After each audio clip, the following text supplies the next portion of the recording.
Good afternoon, all. If any of you have not heard my Parshat Yitro discussion yet and want to, just go to my Facebook page, and this will now be the first entry as you scroll down. That will be the second, or go to the Melrose B'nai Israel page and just put my name in the search, and it will get you to Parshat Yitro. You'll just have to do some scrolling.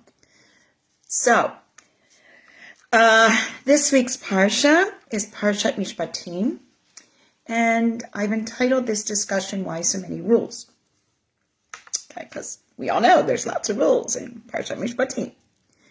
So, in the Midrash, Rabbi Yoshua's nephew Hananiah taught, just as in the sea there are ripples and waves between each major wave, so between each of the 10 Commandments there are Torah's minutiae, both written and unwritten, the laws that we will see here and those that are determined to be halakha l'Moshe Sinai.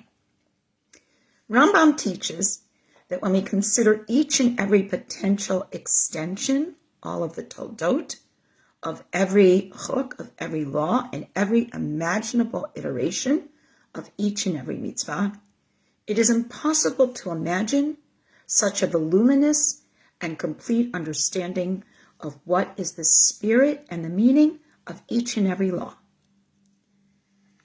In addressing this impossible task, Rabbi Jonathan Kliger teaches as follows. Standing at the foot of the holy mountain, the entire people of Israel have now witnessed and received the Aseret HaDibrot, the 10 utterances. Moshe then ascends the mountain and disappears into the mysterious cloud that obscures its summit. Remember what we said a few weeks ago about darkness and how we perceive it? For Moshe, this was light, but the people did not perceive the light. They saw it as darkness. Further, we learn in the arts that each expression of the artist or the creator is their attempt to reduce infinity into a finite, communicable expression. And then when we look at or experience that artist's expression, be it dance, music, play, or visual arts, we blast it back into an infinity as we try to imagine what it was that the author was intending, or the artist. So it may well be with God's limitless utterances, the Aseret HaDibrot. Every little ripple and wavelet, or here, the many different specific practices that exist between and behind and under the words of the Aseret HaDibrot, as Aviva Zornberg might want us to understand, is part of that infinity. Further, every time we find law or teaching that we identify as halakha l'Moshe Sinai, we again consider the infinite nature of the 10 utterances, the Aseret HaDibrot from last week, from the Infinite One, God, also called the Ein Sof, the Infinite One. Returning to Rabbi Kliger, here in this week's Parsha, we begin, Ve'ela Mishpatim asher tasim lifnechem, and these are the rules that you will set before them. What follows is a detailed law code covering damages, civil law, criminal law, capital offenses, the fine print of the covenant, and the foundation of a living code of law that sustains Jewish discourse and codes of behavior to this day. These are indeed the ripples and wavelets that bring our Aseret HaDibrot and all given law to life. These details are the clothing that allow us to interface with the skeletal ideas and ideals that we are given that should dictate how we live individually and collectively, and in turn will inform further development and definition of our laws as we continue in our existence. This could be seen as the beginning of civil law as we know it, where everyone in society has rights, and everyone who has more privilege than others have more responsibility towards those who are less resourced in any way. This is clearly different than what we discussed in earlier Parshiot, when identifying the difference between rulers who wish to remove the ability of their subjects to choose, as opposed to our system of mitzvot, in which God gives each and every one of us the ability to choose to do every day and in so many ways, as well as the responsibility to protect the right of others to do the same. I have the freedom, the bechira chavshit, to do as I do, but I cannot use that to take away from yours to do the same, nor can you towards me. It is interesting to note that in discussion of law, we are told that there are Mishpatim and Chukim. The second of these, the Chukim, those that are imprinted upon us, lechakek, we do not necessarily understand, but we do them because they are chok, because they are dictated.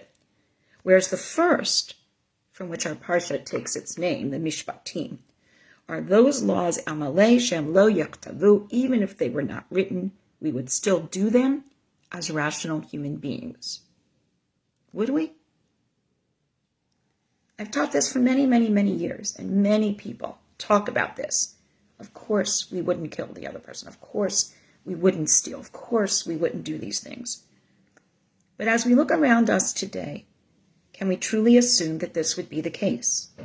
Is this the case with gun violence and mass shootings and abuse of our leaders and maligning of groups? All we have to do is look around our world today and note that there is still way too much abuse. There is slavery.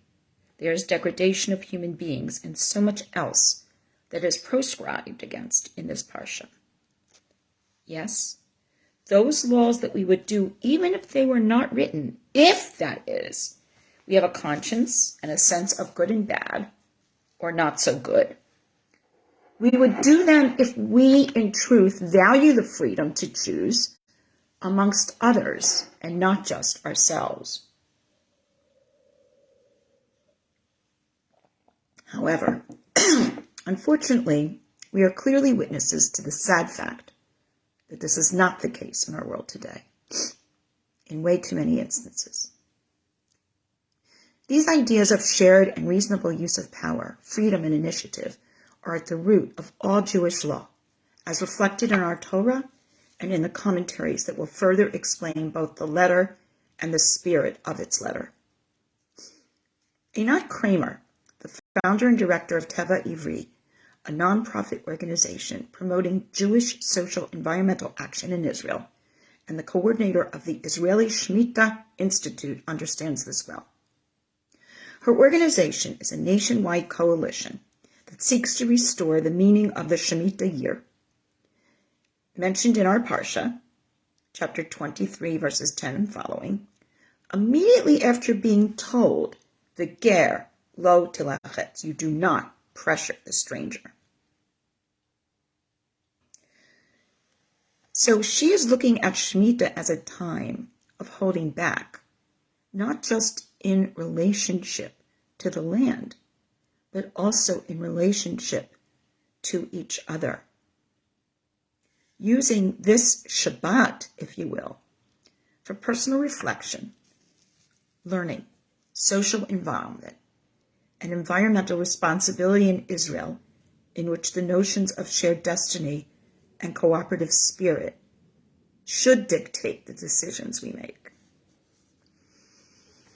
Rabbi Jonathan Sachs, Zichrono L'Shalom, tells the seemingly fantastical story, though it's absolutely true, he says, of Snan Skedi, the leader of Jobbik, the movement for a better Hungary, which cited as one of its foundational beliefs that Jews were indeed trying to control the world and needed to be stopped. Sound familiar? As recently as April 2014, this group was asking for a list of all Jews that are in any way connected to the Hungarian government for purposes that could not possibly be for their benefit. However, at this point, the party was no longer under Szegedi's leadership, because in 2012, Szegedi, who had founded this group, found out that he himself, indeed, was a Jew.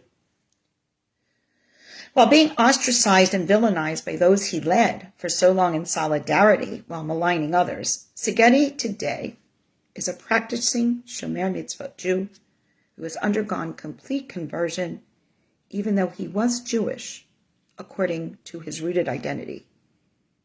He goes by the name today of David. Today he works to defend human rights for all people. He has stated as follows: I am aware of my responsibility, and I know what I did wrong in the past, and I know further that I must make it right in the future. Here is an example of someone who now observes these Mishpatim, but apparently came to them not from a basic and natural knowledge of humanity as suggested in our Gemara, but rather through learning and more akin to the notion of the ger lo tilachetz, do not oppress the stranger. We know that this notion of not oppressing or not excluding or not hurting the ger is mentioned 36 times as a foundational requirement for our Torah-bound practice, including Shemitah, including how we build our cities, including giving the rights that we would want for ourselves, not to oppress the other, because we had that experience and we know what it felt like, as does this gentleman. One would like to think that our basic human instincts are, in fact, to be good, but unfortunately, way too much glitter and personal validation and other extraneous stuff gets in the way of that instinct, if indeed it is there. As Jonathan Sacks narrates this rather remarkable story, he teaches, what makes us human is the fact that we are rational, reflective, capable of thinking things through. We feel empathy and sympathy, and this begins early. Yet, much of human history has been and continues to be a story of violence, oppression, injustice, corruption, aggression, and war. The core elements of Parshat Mishpatim ensure that hopefully we will work toward the former option of feeling empathy and concern for the other, and not the latter, where power overtakes and precludes all use of reason and identity with those in a different station in life than the one in power. In the Code of Hammurabi, for example, so much of the law is formulated to protect the king and his rule. While many of the specific standards are often compared to Jewish law, and in some ways similar and in some ways very different, this extremely pronounced difference makes one suspect regarding the intentionality of such statements. Here, the ideal expressed by Einat Kramer above is what holds sway in the details, the waves and ripples of the Parsha of our civil law. In fact, this reinforces the fact that religion properly practiced for the observing Jew is not singularly about rite and ritual, but rather that is merely representative of and part of the daily life well and appropriately lived. As I often teach most of Gemara, Mishnah Torah, and the voluminous texts of our how-to appendices to our book of law, to our Torah, is about our dealings in business, our treatment of family, our use of the land, our taking care of each other, and not solely and exclusively about the ritual of Jewish life, as we often think about it. The latter without the former is not Judaism correctly practiced. Baba Kama 30a is just one of the many texts in which we are taught that the chassid, the pious Jew, is the one who is knowledgeable about and agile in the practice of civil and tort law. Is this natural or too demanding as we consider every possible motivation and evolution of the laws and practices we are given through rabbinic generations of ensuring that we live justly and practice intentionally? We learn in Baba Kama 79.2 as follows, regarding the rabbinic extension of law, as Rambam referred to in indicating that this is an almost limitless task. Ein gozrin gezerah al tzibor ela im kein rov tzibor yocholim la'amod ba. A decree cannot be made if the majority of the public cannot follow it.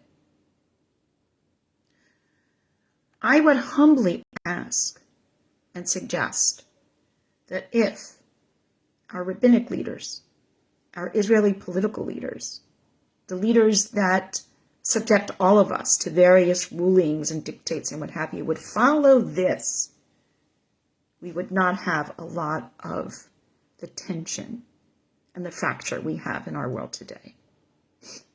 Unfortunately, it feels like more and more of our public are not following the basic standards of behavior that our Parsha would have us assume as being natural to us as human beings. So, do we forget these basic human instinctive proper behaviors? Why? Because they do not serve the purposes of one's own isolated sense of self, perhaps. But this is not the Jewish way on any level. Part of the darker reality of life is clearly found in this parasha.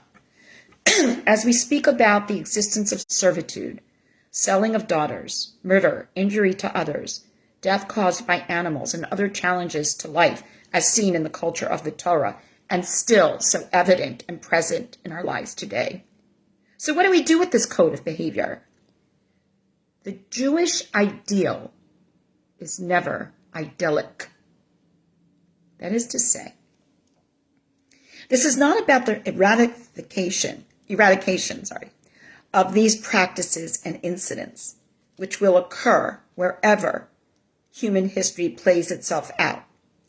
But the question is, what will you do when you find yourself embroiled in the realities of life? To make this point, let's consider this rather difficult set of verses in the very beginning of our parasha regarding the Eved Ivri, the Hebrew slave. Should you buy the Hebrew slave, the Eved Ivri, he will work for you for 6 years, and the 7th year he goes out to freedom without a charge. So I want us to note the circumscribed situations. This is a very limited group of people. This is not permission for anyone to co-opt the free agency of another human being. It comes with rules and regulations whereby the landowner has responsibilities for the well-being of the Eved Ivri who is paying a debt to society or resolving a personal debt. In fact, Rashi says that the Eved Ivri must be defined by the hand of the court, which is who sells him, quote unquote, into servitude because of theft. In chapter 22, verse 2, we read, if he has no money, he will be sold for his theft. In other words, to repay what he has stolen. Or perhaps it could be one who sells himself into servitude because of poverty. But all must be determined by the court. The text continues. If he comes in alone, he will go out alone. If he is married, his wife will go out with him. In other words, he leaves as he comes in. And there is a discussion regarding his wife. Is she a Jew? Is this a Canaanite? There are many, many details that are fleshed out in the laws, in the ripples and wavelets in between these verses, if you will. The text is informing us, according to the Mechilta and Kedushin 22a, that whoever does purchase the Hebrew slave, the Eved Ivri, who's paying his debt to society or trying to resolve his own situation of poverty, the landowner is responsible for supporting him, his wife, and his children. If his master gives him a wife and she bears him sons and daughters, the woman and her children shall belong to the master. He will go out alone. Now, this may sound horrible, but what it's saying is that if the master arranges the marriage, is the shadchan, then the slave, the Eved Ivri, does not have to take responsibility. Because remember, with freedom comes the responsibility of providing for your own. So the master will continue to provide for the maidservant, whoever it is. But there's also a lot of give and take in these explanatory texts and in the commentaries about other situations and circumstances under which they can become a family unit and what have you. The next verse is very interesting. The slave says, the Eved Ivri says, I love my master. I love my wife, my children. I will not go free. The master then brings him to the judges, again, to the Beit Din, to those that will enact these actions. These are not just left to the Amcha, to the general population. They bring him to the doorpost. They bore his ear with an awl. They pierce his ear, and he will serve him. It says forever, but forever actually means to the Yovel year, the Jubilee year, when everybody goes free. Now, again, we need to acknowledge poverty, wealth, what have you. It's a very different discussion within the context of the Torah-itic culture than what we understand today. In the Gemara, for example, wealth is determined by how many days of food you can store and how long you can support yourself through 2 meals or 3 meals a day, not this 6 months of your very high salary in a savings fund, a savings account. It's a very different understanding of what was meant by poverty and not poverty. So we need to remember that.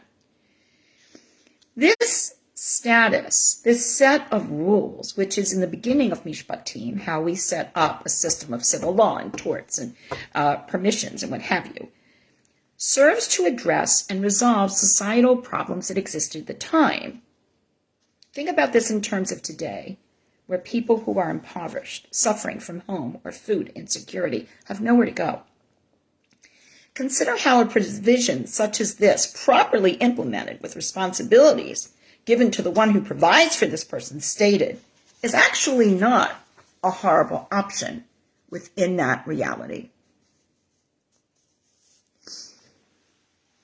Perhaps this system did not work to everyone's benefit. A lot of these laws are about protection in a society where entire classes of people, i.e. those who could not support themselves, women, children, widows, those who were vulnerable, the stranger, needed protection. How can we look inside the system that is here for just a moment and consider the lessons it may hold for us today? Further, in terms of the termination of the arrangement of the Eved Ivri, his master, during the Yovel, during the Jubilee year, remember that all land is returned. All land goes back to the way it was. All is restored to its initial position. Clearly, this may be an ideal that requires much more than the bandwidth of society as we know that it exists today. Think about our lives today in terms of the ramifications of proper reparations about land we are all using and claiming as our own that belong to others, and those impoverished and displaced due to this dynamic, wealth and property that are taken from others, and so forth. The next topic is if a man sells his daughter as a maidservant, she will not go free as the slaves go free. This sounds terrible, but remember, women had no agency in this society, in any society at this time. Egyptian society, somewhat. And we will see, as we continue in the laws through the coming weeks, that women do have more protective elements that will hold for them than many other societies allowed. Again, different society, different times. Before we judge, let us consider how women who did not have agency needed protection. This is not in any way to be compared to or justify the horrors that we are witnessing in our world today. Girls and women needed protection at this time. This was definitely a slight of great magnitude, and there will be more protections and responsibilities spelled out as time goes on. Note that Rashi and other Mefarshim take great pains here to explain how this was meant to be implemented. Again, in Zornberg's methodology, going underneath and behind the words, this was not an idyllic world. There was poverty. There were unprotected classes. There were inequities. There were societal rifts. But, and these laws in this Parsha and those to follow, were to always have the one with more privilege and agency take on the responsibility of protecting those who were not similarly endowed. If she, this girl that is sold into slavery to resolve debts, for whatever reason, for protection, is displeasing to her master, and the master does not designate her for himself, then she shall be redeemed. He will not rule over her, and he will not sell her to another person. So again, there are protective measures within this set of dictates that speak to an element in society that we would never accept today. Except that there are places in our world today where women and girls do not have agency and don't even have these protections. That's what you compare it to. If the master designates that this girl should marry his son, then he will deal with her according to the law of the daughters of Israel. In other words, responsibility for providing for her sustenance, clothing, shelter, food, and insurance of marital relations. If he takes another wife, because remember there were multiple wives at that time, he will never diminish her sustenance, her clothing, her rights. In other words, she gets priority. And if he does not do these things for her, she goes free without any obligations. Now again, some of us may be cringing, but don't cringe in terms of our expectations of what women do and what women have a right to expect in the Western world. Think about this in terms of other societies that we know way too much about, where women do not have that agency. I find it interesting that the many rules and regulations that occur at this point do begin with the most vulnerable classes, and then they will proceed throughout. What if we were to consider our own system of rules and standards for living in this way, beginning with those in most need, as opposed to so much of what we see happening in our world today, where priority is given to those of privilege? Einat Kramer, our social and environmentalism ethicist that we've spoken about, presents a very interesting and provocative thought regarding the Yovel, the year after every 7 cycles of Shemitah year. As in the Shemitah year, we are commanded to allow the land to rest, as we do every 7th period of counted time, coming of Shabbat.